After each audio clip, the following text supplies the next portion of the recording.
everyone, and welcome to the All Things ITSM Global Podcast. I'm Kirsty McGowan. I'm here with Tristan Boo, Kirsty, Carlos Casanova, Kirsty, and we're talking with Hamish Duff from Recalibrate.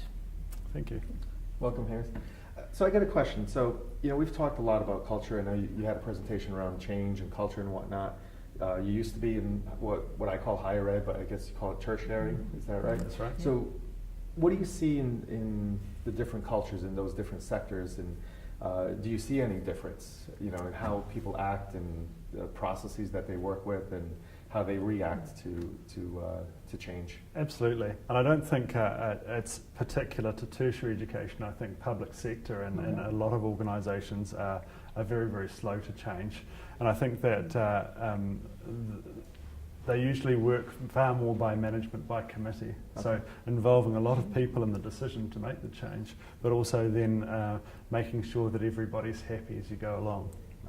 I'm not 100% sure whether that's driven by union involvement. I think it probably is within the New Zealand space, but it does make change far harder to implement. You have to be able to bring everybody along for the ride, to be able to involve everybody and get their buy-in. Within a business context, I think it's far more, you can do your top-down change management. You can say, this is where we're going and there aren't any questions about that. We are going to be doing this. I don't think you get that within the tertiary sector. It's far more collaborative. Having been through an organisational change, both in tertiary and in the industry sort of sector here, I agree. The tertiary sector one is very much, right, guys, this is what we're going to do. It's very collaborative. You'll get your month for your feedback. You can do this. We'll have these sessions. Whereas industry, it's like this might be going to happen, and 3 weeks later you're out the door. So that there is quite a difference there. Not saying whether one's better or not, because in some ways the shorter one was actually less stressful. But what do you think the actual overlying or the longer term impacts of those that are left behind from a change like that might be? I've been through 8 restructures and 3 redundancies. You did better. I lost my hair through all of them. I know it's getting pretty thin there.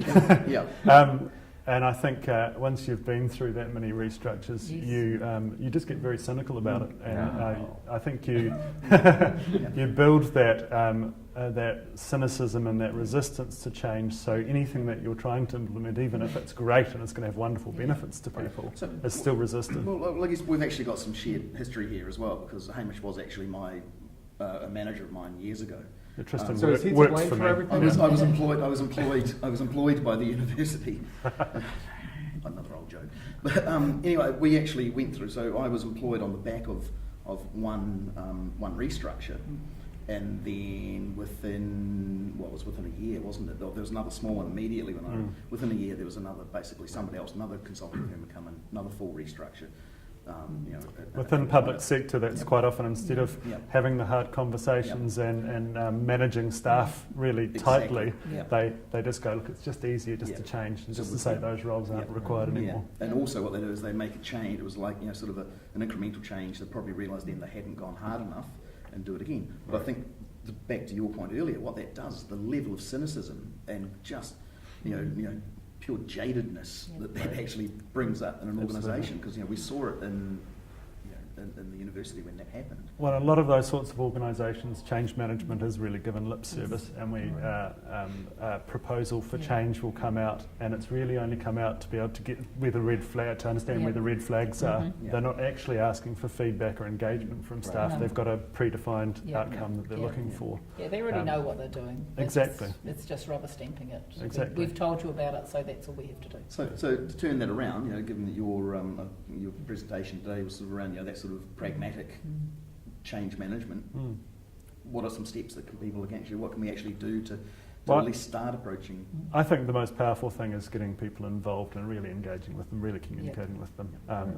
If people understand where we're going, why we're going there, and what's important to get out of them, you can start letting them, giving them some freedom to innovate, some freedom to use their own initiative to identify their own service management improvements.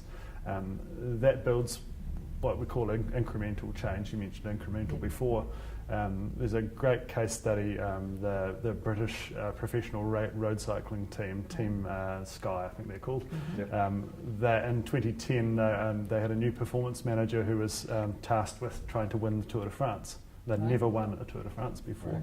So what he did was to apply a 1% approach. He looked at absolutely every aspect Yeah. of what they were working on, from the weight of the spokes through to the pillow they used in the Mhm. hotel before the race. Right. And they improved everything. That Mm. aggregated impact of Yeah. that incremental change is just huge. They won Right. the Tour de France within 2 years. Right. That's an Yeah. incredible result. Just by making a whole This- series of small yeah. changes. So getting engaged with your staff and being able to really get them all working and all thinking of new ideas and giving them the freedom Yep. to do that experimentation Yep. themselves Right. just builds that, Yeah. that massive change. That's the way, from Yeah. in my perspective, to get cultural change, Yeah. to really embed the change So I guess, to service you know, management within your culture. Actually finding out where those opportunities for those incremental changes are could Absolutely. be quite a task, I guess. Well, I guess A lot that's, of- if yeah. you communicate with your staff, they're soon going to tell you. Yeah. Yeah. Yeah. And I remember, you mentioned something a couple of minutes ago about, people being cynical. At one point, I remember having a change manager basically tell us outright, says, I've out-survived the last 3 leadership changes that were trying to put this in place. I'll out-survive this next one. So he was basically going along for the ride and saying, go ahead, I'm not going to oppose you, but you're going to be gone, and I'll be here. I've been Yeah. here through the last 4. And it's hard to be frustrated with them, because any of us, 4 times around are going to get cynical. So it is difficult to see that. But the ownership, it really comes back to ownership. If they feel that they're truly part of it and why, then they're on board, and you're going to get that. Absolutely. So So I guess I'll just sitting here, I've got a half-full thought, which is that's good for fairly you. normal. We're almost there. It's twice as much as normal. Yeah, exactly. But you're talking about just the sheer number of changes that you've been through, and I sort of see it in the market now. There's a lot, especially in the telco market in New Zealand. It's just because it's one of those funny things that's growing and yet constricting Yeah. at the same time. What does that actually do you think, to the overall, to the industry? We've got this flux, and you then get a flux of knowledge that's walking out the door and into other doors. What you're really talking about there is the impact on the industry of Moore's Law, the Yeah. doubling in computing Yes. speed and Yeah. power every Yeah. 18 months. Mm. Now, that is affecting our industry so profoundly, Yeah. so Sure. fundamentally. Yeah. We're going to see in the next 10 to 15 years entire industries just evaporate.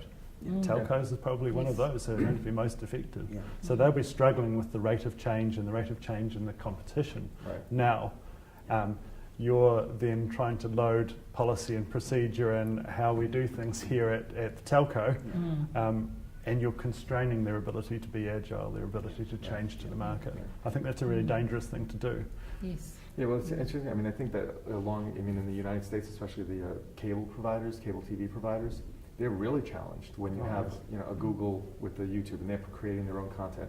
I don't know if you're aware, they basically have studios around the world that they offer people to come in and create content for free, Yep. to do that. So the cable providers that are spending millions and billions on infrastructure are losing to that, because I can go get most TV stations online Yeah. directly now. Yeah. So do I want to pay Yep. that Yeah. $99 a month Yeah.